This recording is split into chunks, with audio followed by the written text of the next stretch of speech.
السلام علیکم ابو. ابو میں نے کہا نا میں نے پیسے بھیج دیے آپ کو. آپ مجھے بار بار کال مت کریے. ابھی میں بزی ہوں, رکھتا ہوں میں.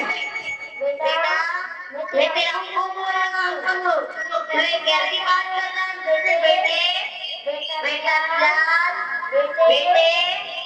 ابو میں نے کہا نا میں نہیں مل سکتا ہوں, مجھے نہیں آنا ہے. اور ابھی بچوں نے بھی کہا ہے کہ بعد میں آئیں گے. رکھتا ہوں, اللہ حافظ. بیٹا مجھے تجھے دیکھنا ہے بیٹا. یا اللہ عز و جل, اے مولا یہ کیسی اولاد ہے جو مجھ سے کچھ دیر بات بھی نہیں کرنا چاہتی. یا اللہ عز و جل, اے مولا رحمت کی نظر فرما. میرا بیٹا جہاں بھی ہو اس کو خوش رکھنا. بھلے ہی مجھ سے بات نہ کرے لیکن اے مولا میرے بیٹے کو خوش رکھنا. اے مولا مجھے ایک بار پھر سے اپنے بیٹے اور پوتوں کو دکھا دے. مولا دکھا دے.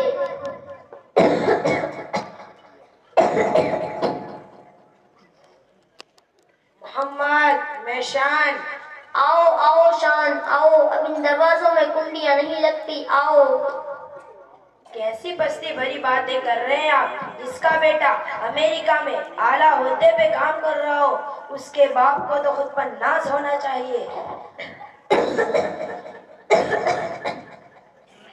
ہاں ہاں شان, بس یہی غلطی مجھ سے ہو گئی کہ میں نے میرے بیٹے کو بنا سوچے سمجھے پڑھائی کرنے کے بعد امریکہ بھیج دیا.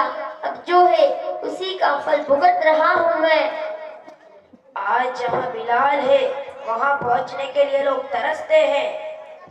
ٹھیک کہہ رہے ہو تم, ترستے ہوں گے, لیکن تمہیں نہیں معلوم شان کہ میں سرکاری نوکری میں تھا لیکن میں نے کبھی اپنے والد کو اپنے ابا کو تنہا نہیں چھوڑا.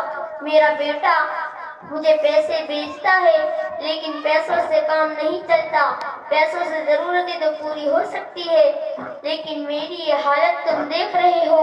میری یہ بوڑھی آنکھیں اپنے بیٹے کو دیکھنے کے لیے ترس رہی ہے شان. آرام کرے, تھوڑا ٹینشن نہ لے. میرے کانوں میں اب بھی میرے بیٹے کی آواز گونجتی ہے, وہی کلکاریاں گونجتی ہے جو بچپن میں گونجا کرتی تھی. میری آنکھیں اسے دیکھنے کے لیے ترس رہی ہے شان. بلال کی ماں جب اسے پتا چلا کہ اس کے بیٹے نے MBBS کا کورس پورا کر لیا ہے, کتنا خوش ہوئی تھی وہ, اور کہتی تھی کہ میں اب ایک ڈاکٹر کی ماں کہلاؤں گی.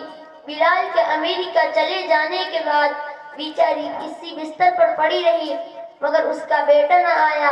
اس کے بیٹے کا انتظار کرتے کرتے قبر میں اتر گئی مگر اس کا بیٹا نہ آیا شان. تم مرو گے تو تمہارے بیٹے کا خاندان ملے گا مگر ہم مریں گے تو شاید.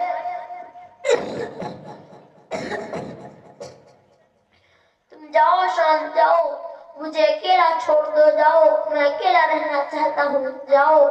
چلو ٹھیک ہے, چلتا ہوں میں اپنے گھر. آپ بھی کھانا کھا کر سو جائیے گا, کل رات بھی آپ بھوکے ہی سو گئے تھے. چلیے. یا اللہ عز و جل, اے مولا یہ کیسی اولاد ہے جو اپنے باپ سے کچھ دیر بات بھی نہیں کرنا چاہتی. یا اللہ عز و جل, ہم ان سے زندگی بھر اپنے بیٹوں سے اپنے بچوں سے بات کرنے کے لیے ترستے رہے مگر ان کی زندگی کا مقصد صرف اور صرف نام کمانا اور دولت کمانا رہ گیا ہے. یا اللہ عز و جل, میں ایک بار پھر سے اپنے بیٹے اور اپنے پوتوں کو دیکھنا چاہتا ہوں. مولا دیکھنا چاہتا ہوں. مولا دکھا دے. مولا دکھا دے.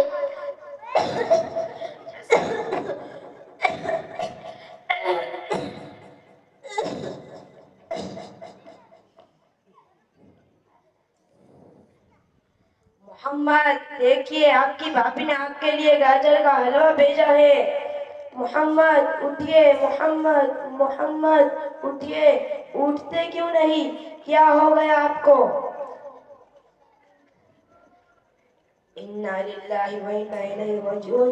اللہ آپ جیسی زندگی کسی ماں باپ کو نہ دکھائے جو اپنی خود کی اولاد کو دیکھنے کے لیے، دیدار کرنے کے لیے تڑپتی دھڑکتی اس دنیا سے چلی گئی۔ اللہ کسی کو ایسا دل نہ دکھائے، اللہ کسی کو ایسا دل نہ دکھائے۔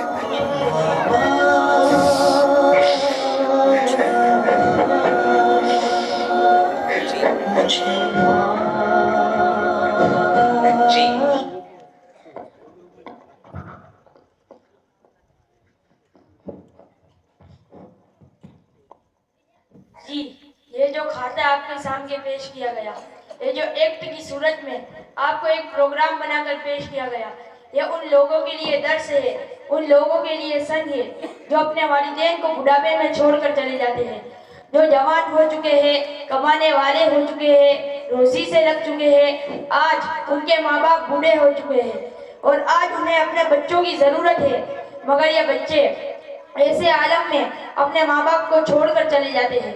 کبھی کمانے کے لیے گھر سے نکلتے ہیں تو کبھی اپنے بیوی بچوں کو سنبھالنے اور ان کو الگ رکھنے کی نیت سے نکل جاتے ہیں، اپنے ماں باپ کو چھوڑ دیتے ہیں۔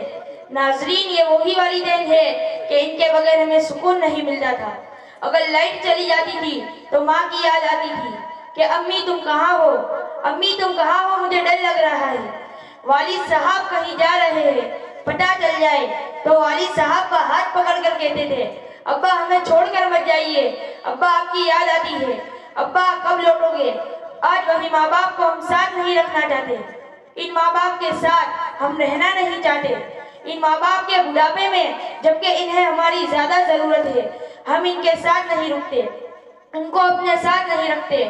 یاد رکھیے وہ دن کہ جب ماں ہمیں ہماری من پسند غذا پکا پکا کر کھلاتی تھی، اپنی والدہ خود بھوکی رہتی تھی اور ہمیں کھلاتی تھی، ہمارے والد صاحب خود پھٹے پرانے جوتے پہنتے تھے، خود تکلیف برداشت کرتے تھے اور ہمارے لیے کماتے تھے۔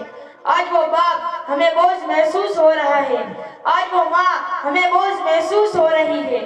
ناظرین، یہ والدین ہی کا صدقہ ہے جو ہم یہاں تک پہنچے، یہ والدین کی دعا ہے جو ہم یہاں تک پہنچے، یہ والدین کی دعاؤں کا صدقہ ہے کہ اللہ پاک نے ہمیں روزی عطا کی، اللہ پاک نے ہمیں نیک بیوی عطا کی، اللہ پاک نے ہمیں اولاد کی خوشی عطا کی۔ کون ہے جو رو رو کر ہمارے لیے دعائیں مانگے گا؟ والدین بھی اپنے بچوں کے لیے دعائیں مانگتے ہیں، اپنی دعاؤں میں، اپنی خصوصی دعاؤں میں بھی یاد کرتے ہیں، اللہ پاک کی جناب پہ ہمارے لیے ہاتھ اٹھاتے ہیں اور انہی کی دعا لینے کے لیے ہم تیار نہیں ہیں۔ دوسروں کو کہتے ہیں جناب دعا میں یاد رکھنا، دعا میں یاد رکھنا۔ جو والدین حیات ہے، جن کی دعاؤں کا صدقہ پا رہے ہیں، ان کو ہم گھر میں ساتھ رکھنے کے لیے تیار نہیں ہیں۔ یہ ہماری کیسی نادانی ہے، کیسی نادان کے وہ بچے، کیسی نادان کے وہ اولاد جو اپنے والدین کو چھوڑ کر دوسروں کے پاس دعاؤں کے لیے پھر رہی ہے۔ آج یہ حیات ہے، ان کی برکتیں حاصل کر لیجئے، آج ان کا سایہ ہمارے اوپر ہے، ان کی برکتیں لوٹ لیجئے۔ کل اگر ان کا سایہ ہمارے سر سے اٹھ گیا، اگر والدین انتقال کر گئے تو کون ہمارے لیے دعائیں کرے گا، کون ہمارے لیے رو رو کر اللہ کی بارگاہ میں دعائیں کرے گا؟ آج ان کی دعائیں حاصل کر لیجئے، والدین کی خدمت کر کے جنت حاصل کر لیجئے، آج ان کی برکتیں حاصل کر لیجئے۔ جن کے والدین زندہ ہے، اللہ پاک کی بارگاہ میں دعا ہے اللہ پاک ہمارے والدین کو سلامت رکھے، اللہ پاک ہمارے والدین کا سایہ ہمارے سروں پر دراز فرمائے، اور جن کے والدین یا والد یا والدہ انتقال کر گئے ہو، اللہ پاک ان کی بے حساب مغفرت فرمائے۔ اللہ پاک ہم سب کو والدین کی خدمت کرنے کا جذبہ عطا فرمائے، آمین۔ السلام علیکم ورحمۃ اللہ۔ جنت میں مصطفیٰ کے صحابہ جہاں ہیں، جنت میں مصطفیٰ کے صحابہ جہاں ہیں، میری یہی دعا ہے میرے بابا وہاں ہیں۔